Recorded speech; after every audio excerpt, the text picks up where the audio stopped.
mengenai gagasan Paus ini yang menyadari bahwa bumi adalah rumah bersama. Itu jarang pemimpin yang omong seperti itu, bahwa bumi ini adalah rumah kita bersama, mari kita rawat demi kehidupan masa depan. Ini seorang tokoh moralis yang sangat baik, dan saya bangga dengan Paus ini. Jarang Paus yang punya pikiran-pikiran segi moral, lingkungan, dan tulisan dan suara-suara yang ia sampaikan ke dunia itu yang sangat berpengaruh dan nyata. Yang ia rasakan itu terjadi di hampir semua daerah. Saya baru sampai pada keprihatinan bahwa memang betul yang disampaikan Paus mengenai lingkungan, terutama yang saya rasakan mengenai sampah dan air. Ini sudah krisis yang sudah mulai dirasakan. Sekarang sampah di mana-mana ada. Di kota-kota itu tiap hari sekian ratus truk. Kota Baru. Itu banyak sekali. Ini Kota Baru. Di gereja saya itu tiap hari itu sampah ya selalu ada. Karena kami langganan dengan Pak itu dan sampah kok ini. Dan Indonesia itu belum bisa mengolah sampah. Pada tiap hari ada sampah di Mertoyudan itu dekat Kidul Kanegoro. Saya pernah nengok sampah berusaha itu ambil gunung banget. Waduh, wilayah sampah semuanya Pak kayak gila. Piye di Plesuan itu sampah gudeg banget. Di mana-mana ada sampah, terutama plastik. Plastik itu sekarang tiap hari dan itu pasti ke depan merusak. Hanya akhirnya kok belum bisa diolah secara teknologis untuk dimanfaatkan, misalnya untuk energi. Nah, yang mulai dirasakan di daerah saya di Boro. Dulu saya kecil itu di Gunung Kidul itu masih banyak air. Jadi kalau di Pancuran, Nyelang itu masih banyak air. Sekarang sudah kemarau sebentar sudah hilang. Dan sungai-sungai di tempat saya itu dulu waktu saya kecil sungai masih ada. Iwak kukuak, uceng, wader, urang, ada jenis urang tertentu yang sekarang sudah punah. Itu Urang warna-warni kan ya itu. Urang jeneng urang sempu, sekarang sudah tidak ada. Uceng juga jarang. Nah, adik saya itu termasuk yang ikut prihatin dengan hal ini di Boro. Yang dia buat apa? Hanya mempengaruhi beberapa orang di kampungnya itu lalu mengajak yuk mbok do gawe tok, karena sudah mulai dirasakan nek ketiga pancen kangelan. Saya dulu ya belum lama ini. Kalau saya pulang, waduh omah rano banyu. Kan mulak dulu dengan pam, mau selangai, gentenan sak desa. Biar gede, suwe-suwe cilik. Wanan, saya nak adus nang kali banyu cilik. Nah, yang dibuat adik saya apa? Ngajak beberapa orang muda menyadarkan itu ada gerakan menanam gayam. Gayam dan ringin itu cari bibit lalu tandur bareng-bareng. Ya oleh orang-orang tua ya ngapa to kowe iki mbuyo ora sah durus sekolah ya ana dhewe. Tetapi adik saya berpikir hanya kita ado pengen saiki anak putra desa orang di banyu. Lalu ada gerakan nanam gayam itu sebagian ya bisa tumbuh hidup, bagian ya ada mati. Tetapi kesadaran memikirkan bahwa mikirkan anak putu ke depan supaya tetap ada air itu sudah mulai dirasakan adik saya. Ini usaha yang baik. Jadi nanam yang baru disadari gayam dan ringin. Nek gayam ringin itu bisa mendatangkan air. Untuk yang sono apa tadi? Sono kling. Wit apa iki mau iki?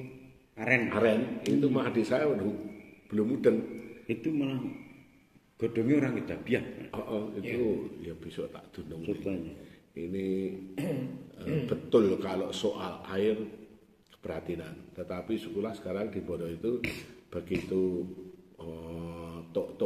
sumber-sumber air sudah asat, itu pihak pemerintah sekarang sudah ngebur air di dekat Sungai Progo itu, daerah perbatasan dengan Sukorini itu dibur jagalan, dan itu bisa menghidupi untuk peromasan Boro, Kalibawang, Tanggulan, dan airnya sangat bagus disaring. Bahkan juga dikombinasi, ada yang ngebor, ada yang mengambil air dari Sungai Progo, dan itu sekarang untuk tempat saya air karena ada PAM yang melimpah.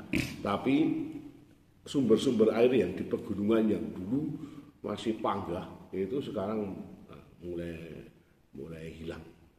Dan ini mesti harus dipikirkan bagaimana menyelamatkan alam supaya sumber-sumber air itu tetap ada. Dan yang ikut mendukung percepatan perusahaan itu kalau di Boro itu ngetoki wit. Wit jati, wit sengon apapun toko dijual karena mereka butuh uang. Lah adik saya itu ngetoki wit kok nang alas. Apa? Mau bayar kuliah anak-anak. Wadah ya semane manu wadah yo gede. Itu ketoki ya lah mane. Iya mereka secara ekonomis butuh biaya, tetapi tidak begitu memperhitungkan dampaknya ke belakang itu nanti seperti apa. Maka kalau ada gerakan-gerakan penanaman pohon, penghijauan kembali, ini sebenarnya bagus. Sebenarnya kalau APP misalnya Kusupan, Kevikipan itu daripada dulu tujuannya itu tiap tahun banyak. Ning sok Ratu Monjo, bekas iki apa to? Buana sekian banyak. Mbok yo gerakan bareng wong Katolik nandur wit lahan sing ana demi ke depan pasti punya dampak. Misalnya 10 tahun tanduran itu muncul kabeh. Misalnya sengaja dana APP sekarang dialokasikan untuk penghijauan di semua paroki. Itu pasti dampaknya luar biasa. Ya, orang-orang yang ngurusi keuangan seperti itu kan kadang belum berpikir hal praktis seperti yang digagas oleh Sri Paus ini. Bahkan seringkali itu entek ring wira-wiri karo kantor, karo karyawan itu memprihatinkan. Kami dulu di Magelang malah beberapa rumah itu gereneng ini.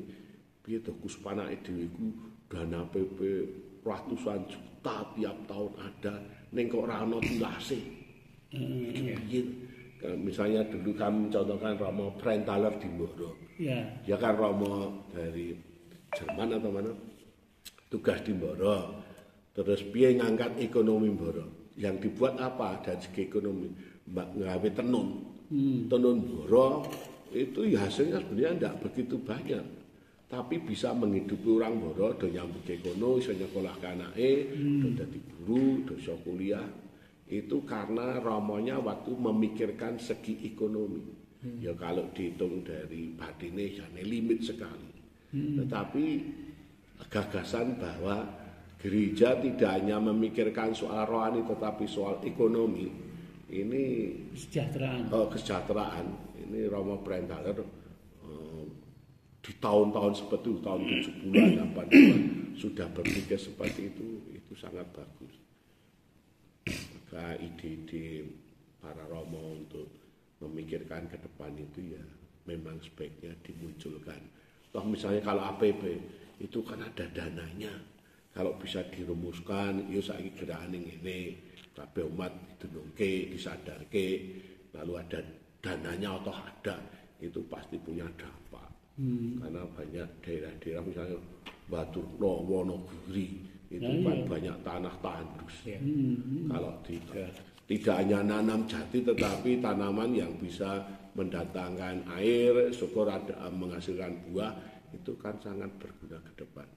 Jadi soal air, iklim ini memang sekarang mulai dirasakan. Juga sampah yang saya belum bisa mudeng sampah. Bentinono, ton plastik, kayak gue langi-langi kepiye. Padahal tiap hari sekian ratus truk Solo ke kono. Waduh, iki lak kepiye iki. mau nek iso didaur ulang, diulah mbok ya diulah. Padahal Indonesia banyak sarjana kok ya ora ana sing iso mikir ngono. Elok itu. Ya, baru sampai kepada keprihatinan, belum ada action. Ya, dulu pernah ada di beberapa paroki itu ada gerakan biofori. Saya juga mengadakan di Banyumanik gerakan biofori, lalu menanam di lahan perumahan yang penuh dengan semen itu dengan menanam tanaman di pot-pot itu ya lumayan. Umat ngerti, diterangnya itu gampang karena ya kebanyakan berpendidikan. Lalu ada gerakan. Ini naik mandek ya wis. Itu tidak ada kelanjutan. Jadi berpikir bagaimana bisa menyimpan air di masa hujan yang sangat banyak, lalu air itu bisa ke tanah, lalu bisa diambil karena sekarang itu kan di kota-kota semua orang kan menyedot air. Ke sumur kabeh, ke sumur ning ora ana sing mikir yo do nyimpen banyu bene kena digunakake. Itu kan menjadi keprihatinan tersendiri. Ya saya baru sampai pada perhatian belum pada taraf action. Tetapi kalau kita para Roma itu bisa menularkan ke ide-ide seperti ini, pasti bisa membawa perubahan cara berpikir, berperilaku orang-orang yang bareng-bareng memikirkan mengenai bumi menjadi rumah kita bersama. Mari kita rawat supaya anak cucu kita ke depan itu bisa tetap hidup. Ini perlu ada pemikiran. Begitu. Tur nuwun.